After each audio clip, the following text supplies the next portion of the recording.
गुरुदत्त की देवानंद से पहली मुलाकात पुणे के प्रभात स्टूडियो में हुई थी। दोनों के कपड़े एक ही धोबी के यहाँ धुला करते थे। एक बार धोबी ने गलती से गुरुदत्त की कमीज देवानंद के यहाँ और उनकी कमीज गुरुदत्त के यहाँ पहुँचा दी। मजे की बात यह कि दोनों ने वो कमीज पहन भी ली। जब देवानंद स्टूडियो में घुस रहे थे तो गुरुदत्त ने उनका हाथ मिलाकर स्वागत किया और अपना परिचय देते हुए कहा कि मैं निर्देशक बेडेकर का असिस्टेंट हूँ। अचानक उनकी नज़र देवानंद की कमीज पर गई। वो उन्हें कुछ पहचानी हुई सी लगी और उन्होंने छूटते ही पूछा, ये कमीज आपने कहाँ से खरीदी? देवानंद थोड़ा शक पकाए लेकिन बोले, ये कमीज मेरे धोबी ने किसी की सालगिरह पर पहनने के लिए दी है। लेकिन जनाब, आप भी बताएं कि आपने अपनी कमीज कहाँ से खरीदी? गुरुदत्त ने शरारती अंदाज में जवाब दिया कि यह कमीज उन्होंने कहीं से चुराई है। दोनों ने एक दूसरे की कमीज पहने हुए जोर से ठहाका लगाया, एक दूसरे से गले मिले और हमेशा के लिए एक दूसरे के दोस्त हो गए। दोनों ने साथ मिलकर पूना शहर की खाक छानी और एक दिन अपने बियर के गिलास लड़ाते हुए गुरुदत्त ने वादा किया, देव, अगर कभी मैं निर्देशक बनता हूँ तो तुम मेरे पहले हीरो होंगे। देव ने भी उतनी गहनता से जवाब दिया, और तुम मेरे पहले निर्देशक होंगे अगर मुझे कोई फिल्म प्रोड्यूस करने को मिलती है।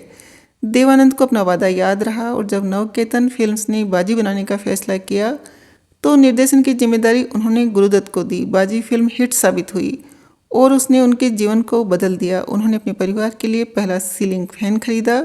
इसी फिल्म को बनाने के दौरान उनकी ऐसे कई लोगों से मुलाकात हुई जो उनसे ताउम्र जुड़े रहे।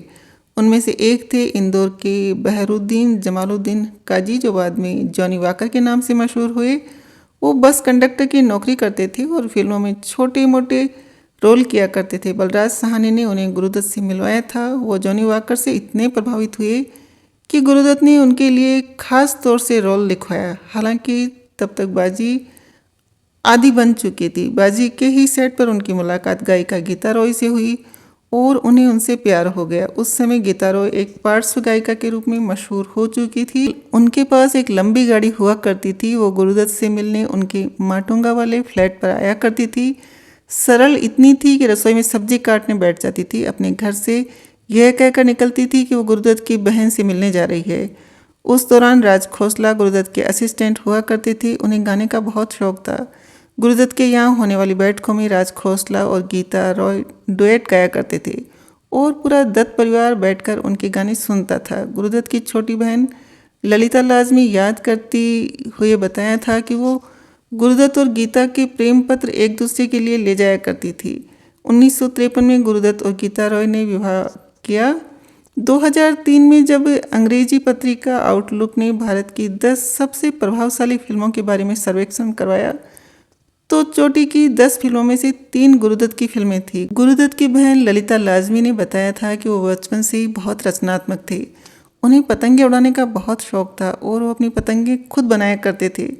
उनके नाम से लगता था कि वो बंगाली थे, लेकिन उनका जन्म मंगलौर में हुआ था और उनकी मातृभाषा कोंकणी थी। उनको बचपन से ही नाचने का बहुत शौक था, इसलिए 15 साल की उम्र में ही वो महान नर्तक उदय शंकर से नृत्य सीखने अल्मोड़ा चले गए थे। 16 साल की उम्र में उन्हें एक मील में 40 रुपये माह टेलीफोन ऑपरेटर की नौकरी मिली। जब उन्हें पहली तनख्वाह मिली तो उन्होंने अपने अध्यापक को एक भगवत गीता, माँ के लिए साड़ी, पिता के लिए कोट और अपनी बहन ललिता के लिए एक फ्रॉक खरीदी। ललिता ने बताया था कि जब वो गीता के लिए कोई उपहार खरीदते थे तो उनके लिए भी कुछ न कुछ लाया करते थे। गुरुदत्त भाई बहनों में सबसे बड़े थे। जब उनमें और दूसरे भाई आत्माराम में लड़ाई होती थी तो गुरुदत्त ही उन्हें आकर बचाते थे। गुरुदत्त को कोलकाता से खास प्यार था। उनका बचपन वहीं गुजरा था। जब वो कोलकाता जाते थे तो गोलगप्पे और विक्टोरिया मेमोरियल के लॉन में बैठकर झाल मुड़ी जरूर खाते थे। एक बार उन्होंने देखा कि 4 खाने की लुंगी और एक अजीब सी टोपी पहने, हाथ में तेल की बोतल लिए हुए एक मालिश वाला आवाज़ लगा रहा है। वहीं से एक रोल ने आकार लिया। खास तौर से एक गाना लिखवाया, सर जो तेरा चकराए, और उसे जॉनी वॉकर पर फिल्माया गया। उसी तरह एक बार गुरुदत्त ने तय किया कि शाहिर लुधियानवी की एक नज़्म को अपनी फिल्म में इस्तेमाल करेंगे। रिकॉर्डिंग के रिहर्सल के लिए तय समय पर मोहम्मद रफ़ी उनके यहाँ पहुँच गए, लेकिन संगीतकार SD बर्मन का कहीं पता नहीं था। गुरुदत्त ने रफ़ी से कहा, आप संगीत के बादशाह हैं, आप क्यों नहीं बिना संगीत के इस नज़्म को गुनगुना देते। थोड़ी देर में रफ़ी ने सोचा और उस नज़्म को अपनी सुरीली आवाज़ में गाने लगे। गुरुदत्त ने उसे अपने टेप रिकॉर्डर पर रिकॉर्ड किया और हूबहू अपनी फिल्म प्यासा में इस्तेमाल किया। स्टूडियो में रिकॉर्ड न होने की वजह से उसकी गुणवत्ता जरूर खराब हुई, लेकिन सीन में वास्तविकता आ गई। प्यासा बनने के दौरान गीता और उनके बीच दूरियां आनी शुरू हो गई। कारण था उनकी अपनी हीरोइन वहीदा रहमान से बढ़ती नज़दीकियाँ। दोनों के बीच शक इस हद तक बढ़ गया कि एक दिन गुरुदत्त को एक चिट्ठी मिली। उसमें कहा गया था कि मैं तुम्हारे बिना नहीं रह सकती, अगर तुम मुझे चाहते हो तो आज शाम को 6:30 बजे मुझसे मिलने नारीमन पॉइंट पर आ जाओ, तुम्हारी वहीदा। जब गुरुदत्त ने यह चिट्ठी अपने दोस्त अबरार को दिखाई तो उन्होंने कहा कि मुझे यह नहीं लगता कि यह चिट्ठी वहीदा ने लिखी है।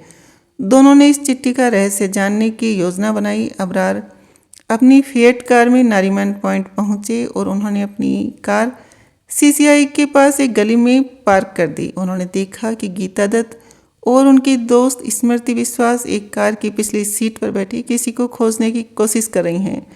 पास की बिल्डिंग से गुरुदत्त भी ये नज़ारा देख रहे थे। घर पहुंचकर दोनों में इस बात पर ज़बरदस्त झगड़ा हुआ और दोनों के बीच बातचीत बंद हो गई। गुरुदत्त के मरने से 10 दिन पहले उनकी बहन ललिता और उनके पति उनसे मिलने गए थे। उस जमाने में वो दोनों कोलाबा में रहा करते थे। उनके यहाँ एक संगीत सभा हो रही थी जिसमें उस्ताद हलीम जफ़र खां सितार बजाने वाले थे। वो गुरुदत्त को उस संगीत सभा के लिए आमंत्रित करने गए थे। उस समय गुरुदत्त अपनी फिल्म बहारें फिर भी आएगी को अंतिम रूप दे रहे थे। गुरुदत्त ने कहा कि उन्हें पार्टियां पसंद नहीं हैं, इसलिए वो उनके यहाँ नहीं आ पाएंगे, लेकिन जल्द ही दोनों साथ साथ खाना खाएंगे। लेकिन ऐसा कभी नहीं हो पाया और गुरुदत्त 10 अक्टूबर 1964 को इस दुनिया से हमेशा के लिए चले गए। 9 अक्टूबर को उनके दोस्त अबरार अलवी उनसे मिलने गए तो गुरुदत्त शराब पी रहे थे।